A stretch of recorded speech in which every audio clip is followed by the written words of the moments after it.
জুনায়েদ আল হাবিবি তারেক রহমানকে নিয়ে যে গজল গাইছে সে গজল ভাইরাল হয়ে গেছে। গজলটা আপনারা শুনুন শুনুন।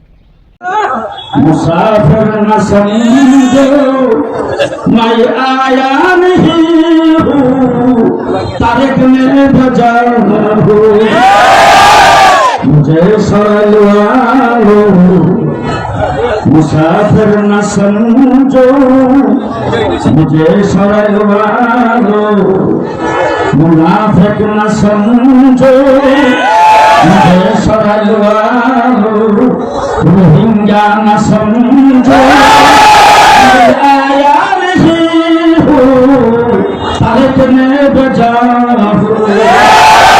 আপনাদের কাছে আসি না, আমি এখন আপনাদের জিজ্ঞেস করতে চাই, আমাকে চিনেন না এমন একজন মানুষ হাত উঠান। আমাকে চিনেন না এমন একজন মানুষ হাত উঠান। কিন্তু আজকে আমাকে বলা হয়েছে রোহিঙ্গা ধরে নিয়ে আসছেন আপনাদের জেলা সভাপতি। বিএনপির জুনায়েদ আল হাবিবি এই গজলটা কেমনে গাইলো সবাই শুনতেছে, শেয়ার করতেছে। আরে ভাই আপনিও শেয়ার করেন এই গজলটা, আরেকজনকে শুনান, উনি বিলে আলেম।